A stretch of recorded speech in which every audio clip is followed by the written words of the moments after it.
This is Boom Bust, broadcasting around the world and covering all aspects of our global economy in the 21st century. I'm Ben Swan. And I'm Brent Jabor in Washington. Here's what we have straight ahead. This is more than a triumph for organized labor. It's a triumph for workers everywhere across America. But the real question is, will the new USMCA actually be a better deal than NAFTA? We're going to break it down in a way that you won't see anywhere else. Plus, as trade tensions and political turmoil have taken their toll on economic growth, worries continue to pile up. Hilary Fordwich of the British American Business Association lends us a hand to break down Britain's economic woes and what lies in store for the Eurozone.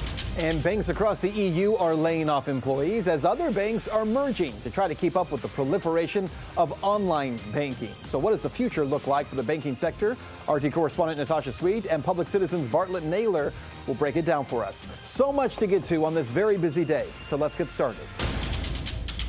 And we begin with the USMCA because, as we told you Monday, the new North American trade deal between the U.S. and Mexico and Canada has been agreed to by Democrats in Congress. And that was the final hurdle for the Trump administration to get past in order to have this agreement ratified. House Speaker Nancy Pelosi announced the agreement Tuesday morning, calling it a victory for American workers. Listen. This is a day we've all been working to and working for on the path to yes.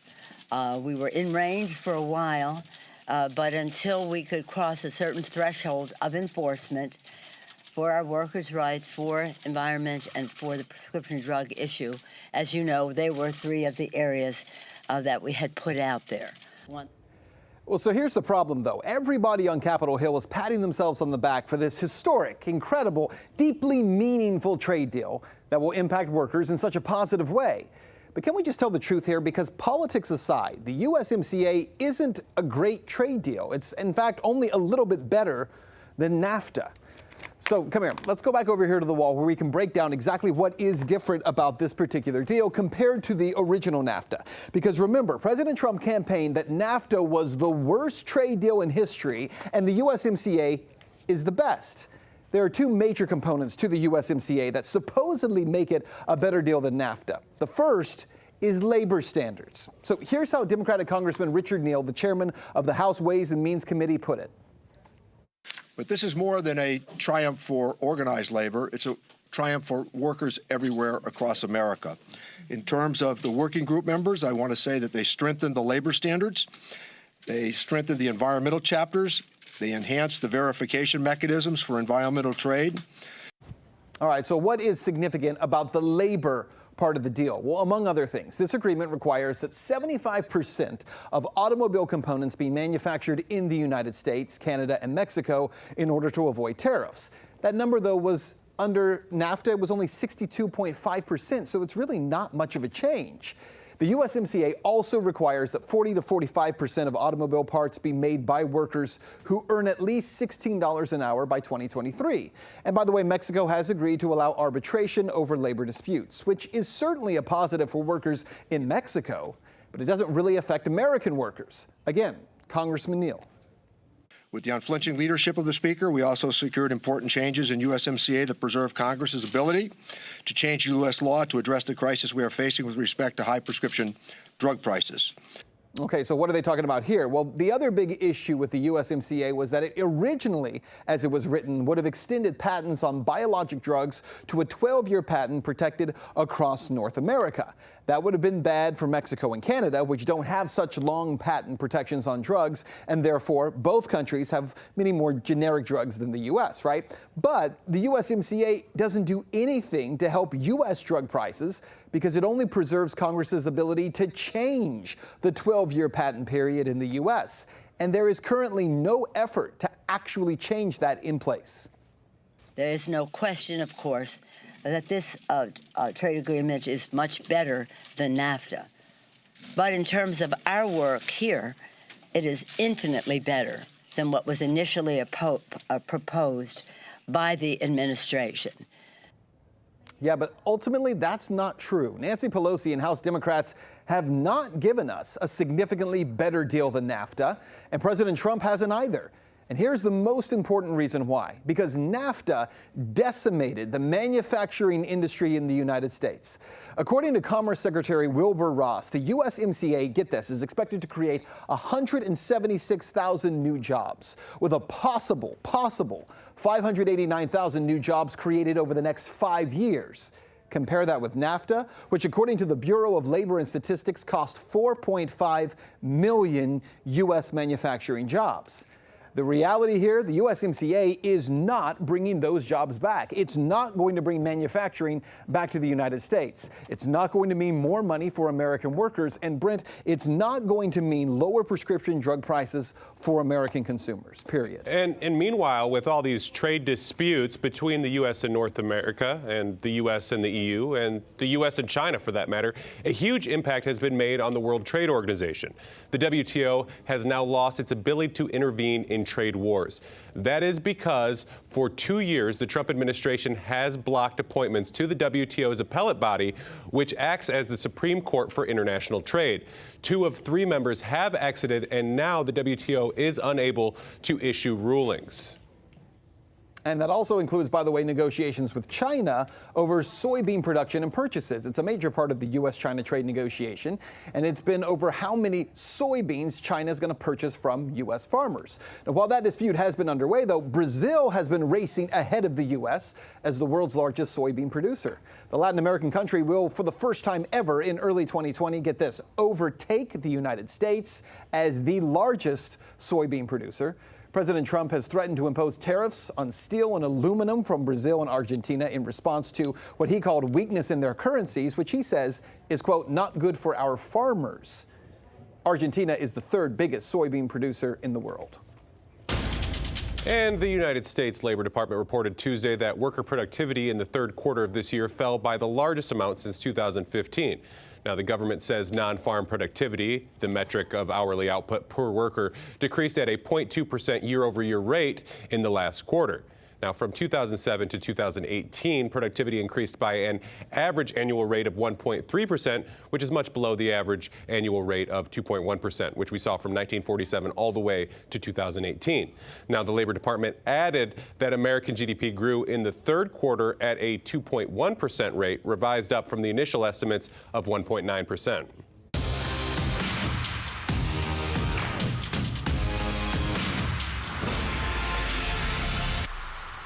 And meanwhile, looking at economic growth, the UK's Office of National Statistics is reporting Great Britain's economy has grown at its weakest pace since 2009. The UK economy showed no growth in the month of October after declining in August and September. And the services sector, which generally accounts for the majority of the country's economy, only grew by 0.2% in October, while construction output fell by 2.3%.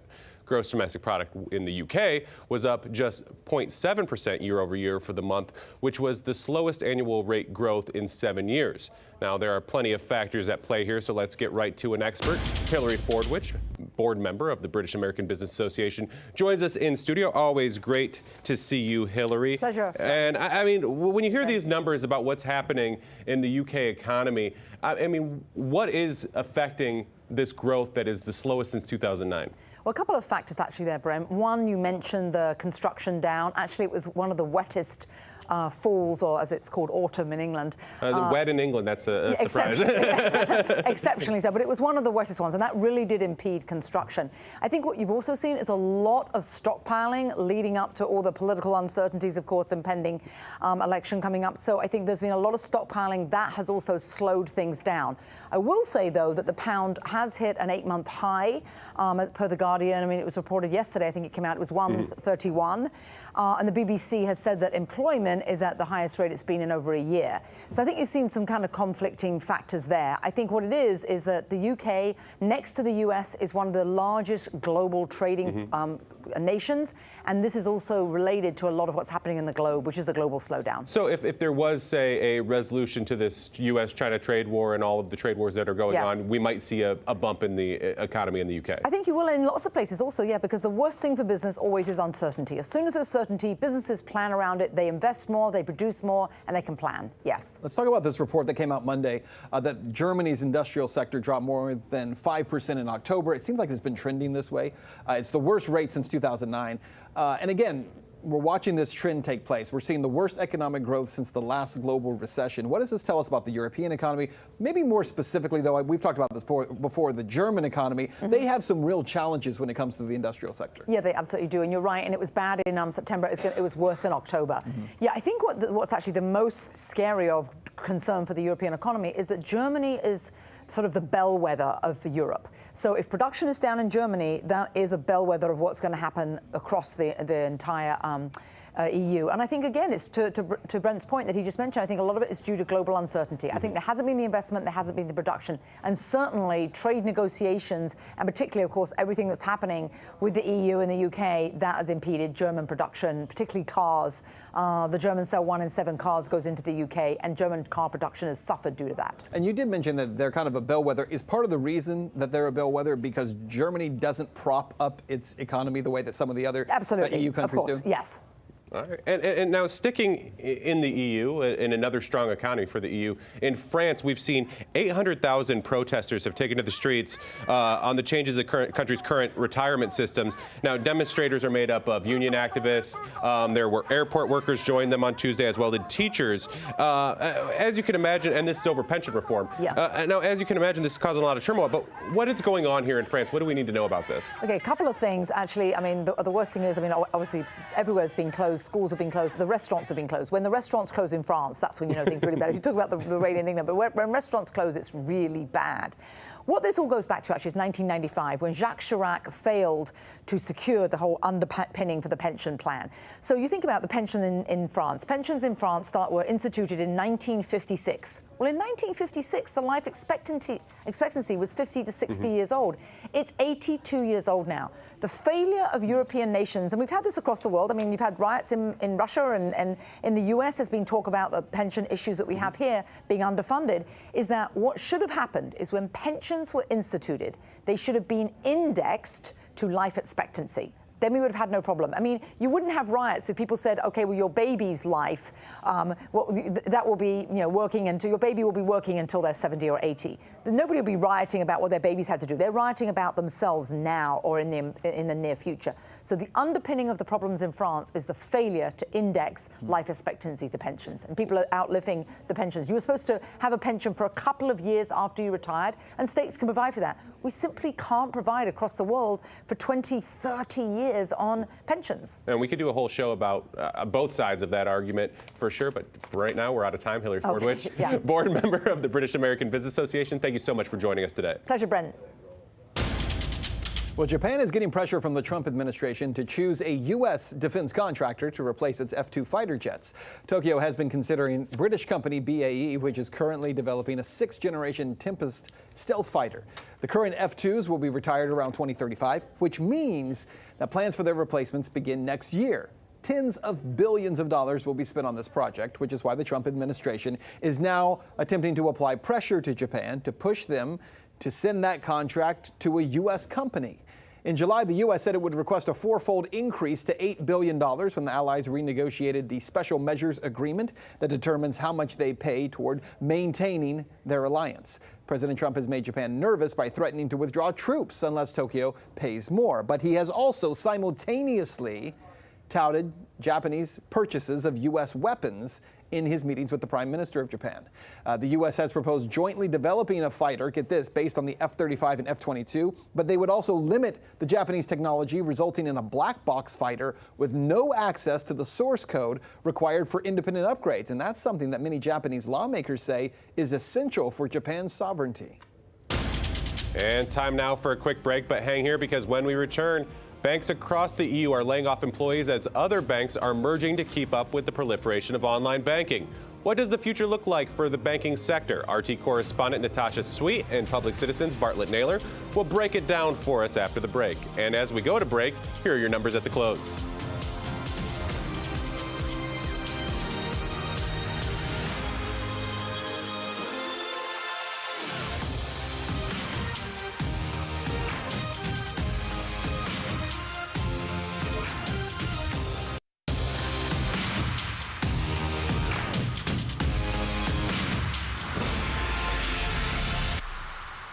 Welcome back. Morgan Stanley is planning to cut 1,500 jobs, or roughly 2% of their workforce, due to uncertainty in the global economy. There's a trend here. The layoffs will focus on employees in technology and operational positions, according to sources familiar with the situation. Now, the bank, which has roughly 60,000 total employees, will also take charge of between $150 million and $200 million due to the layoffs. In October, Morgan Stanley announced earnings which beat expectations, rising by 2.3% to $2.17 billion for the third quarter of this year. And on that note, the global banking industry is seeing a bit of a shakeup, from mergers to restructuring. Some banks say they're even shifting their focus to Asia. RT correspondent Natasha Sweatte has more from Los Angeles. The banking industry is evolving. As more people bank online, more physical branches are closing. But it's not the only change we're seeing. Some banks, like SunTrust and BB&T, are merging, causing even more shifts in the market. Shakeups and changes are bracing the financial market. SunTrust has completed its bank merger with BB&T, creating Truist. The two banks combined have created the sixth largest bank, reportedly serving some 10 million households. When the merger was announced back in February, officials were expecting a cost reduction of $1.6 billion annually. Overlaps led to closures and layoffs. The Charlotte-based bank valued the all-stock deal at $66 billion. Operating in 65 countries, HSBC is seeing obstacles with the protests in Hong Kong, as well as Brexit impacting Europe's economy. So now they're hoping new management will mend the issues plaguing HSBC's two home markets. New hires have been announced this week, as the company's three most senior executives are set to either retire or move into new roles. HSBC did say it's aiming to grow in Asia. As it stands right now, HSBC makes more than 3/4 of its profits in Asia. And as the economy in Europe weakens, insiders say European banks may be cutting up to 60,000 jobs. The president of Europe's central bank says she's concerned over Europe's gross domestic product growing only 0.2% in the third quarter of 2019. And this weakness has been mainly due to global factors. The world economic outlook remains sluggish and uncertain, and this in turn lowers demand for euro area goods and services, and it also affects business sentiment and investment. Employment at Europe's 10 largest banks has fallen a fifth since 2008. And in the U.S.'s 10 largest banks, employment has dropped roughly 7%. Deutsche Bank ranks #1 with 18,000 job cuts planned. And this will make way to dispose of 288 billion euros of unwanted assets. So the reasons for the job cuts in the financial sector are threefold. First, European banks are cutting jobs in general to save money. And second, it's also a reaction to the decline in revenues. And third, digitalization is also naturally leading the way to less employees. In Los Angeles, Natasha Sweatte, RT. And let's go deeper on this issue of what's happening with the banking industry and bring in Bartlett Naylor. He is a financial policy advocate at Public Citizen. Thanks for being here. Thank you. Let's start by following up with what Natasha's saying there about the proliferation really of online banking services. European banks, they're cutting jobs, they're closing branches to save money. How widespread is that, and how is it playing out here in the U.S.? It is widespread, and it's, I think, an imperative that as online banking and the internet becomes more pervasive, we are going to bank more online. The peak in terms of branches, insured branches in the United States, was at about 80,000. That's just before the crash of 2008. And it has slowly declined 2 or 3% each year, and so it's in below 70,000 branches now. At Public Citizen, we're concerned not simply as the average person or the rich person, but how low-income people bank. They are not online as much as others, and so we're concerned that the decline of branches hits hardest on the poor. And I think that's an interesting point when we talk about online banking too, because it's not that everybody is moving to online banking like the consumer. Yes, we like the convenience of it, but the fact is, if you go into a branch today, they're going to tell you, oh, you know you could do this online, or oh, you know you could do this at the ATM, and essentially that causes a problem as well, right? That's right. You are given a benefit if you go online. If you go paperless, for example, you have to pay fewer fees. There are some retail firms outside of banking that want you to use a credit card or something, and it won't even take cash. Again, we understand the convenience. We understand less paper is good. But again, lower income people are being disenfranchised by that trend. So is this only increasing the issue of kind of banking the unbanked? There's a pretty large unbanked population. And you wouldn't think that in the United States, right, maybe in other countries, but in the United States, there would be so many people who are unbanked. Fairly significant part of the population is this only making that worse? It's only making it worse, that's right. And now we were talking about in Natasha's piece there, the merger between SunTrust and BB&T. Now it's creating Truist. Now these were primarily, of course, regional banks, right, as most banks start in the region, right, and then you have Wells Fargo blows up, Bank of America, right, even Bank of the West, you see them sometimes. But what is the reason behind this merger? And are these big mergers of regional banks, is that hurting or does that concern a financial policy advocate? It certainly does. We did not certainly support this merger. We didn't officially oppose it.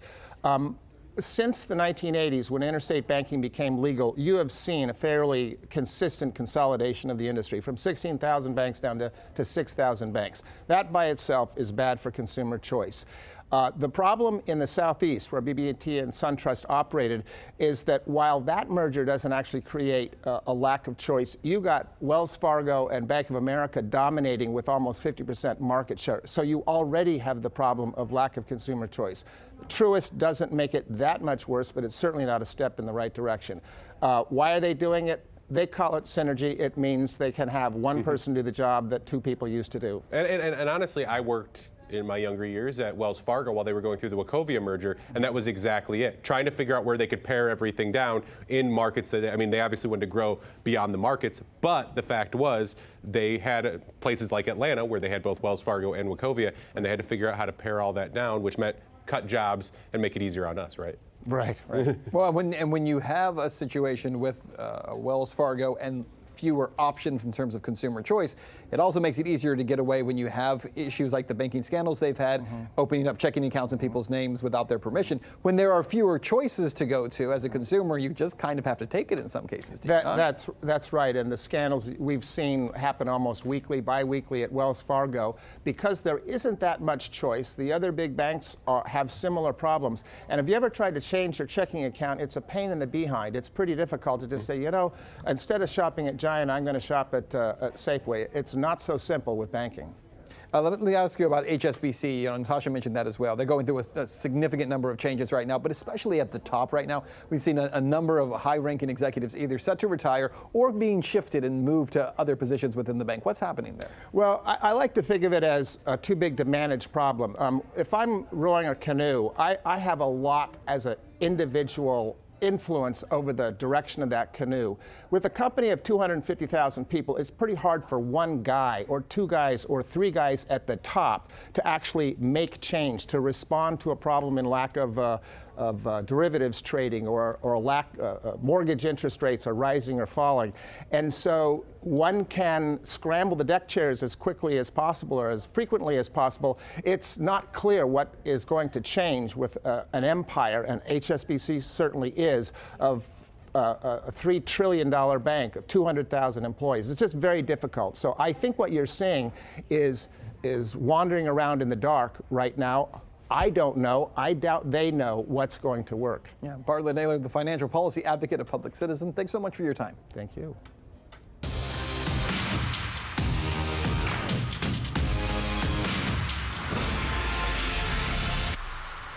And finally today, here's an unlikely partnership no one could have seen coming.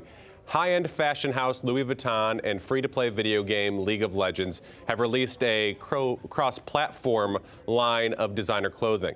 Now, the collection, branded LVX LOL, was designed by the fashion label's artistic director for women's collections, Nicolas Guesquier. The line features t-shirts, sweatsuits, accessories, and even a leather jacket inspired by one of the world's most popular video games. But here's the kicker. The luxury brand is charging exorbitant amounts for their products. A t-shirt featuring one of the champions goes for $670. A pair of leggings, well, that's going to set you back $1,140. And maybe you are looking for a mini backpack to put all your mini things. Well, that's going to run $2,310. And that biker jacket that we were talking about, well, that's going to clock in at $5,600. Now, this isn't the first time the two have teamed up. The fashion house worked with League developer Riot Games for Louis Vuitton-inspired cosmetic items for the games, but those only fetched $10 a piece when you were purchasing this. So now, Ben, Wow, I don't know. That's like a, what, 100 times multiple for some of this stuff. That's incredible. Now, I don't know, you have kids, do they play video games? And, they do. They don't play League of Legends, but they do play a lot of video games. And would you buy them a $5,600 leather jacket? No, I wouldn't. But I suspect there are some people in this building who might, like Christy I could totally see her going and getting this kind of stuff. She's the only one here who could afford it. I think you throw Louis Vuitton on anything, and I don't want to blanket statement that, but I think Christy might be interested at least. I think she absolutely would be. What about you? I mean, do you think it's a little bit out of touch? I think it's a little bit out of touch. Know your audience here? I might buy something a little more high-end, but that being said, I'm not going to spend $100 on a T-shirt. There's no doubt. Sounds good. And that's it for this time. You can catch Boom Bust on DirecTV channel 321, Dish Network channel 280, or on Pluto TV, the free TV app. Or as always, hit us up at youtube.com/BoomBustRT. See you next time. And it's now time for your global stock market walk for the week. This would actually mark the slowest year-over-year growth. If wages are flat, even setting aside concerns about equity and human welfare. The most from this trade war that he's chosen to initiate with China. Want more Boom Bust? Of course you do. Then don't forget to subscribe.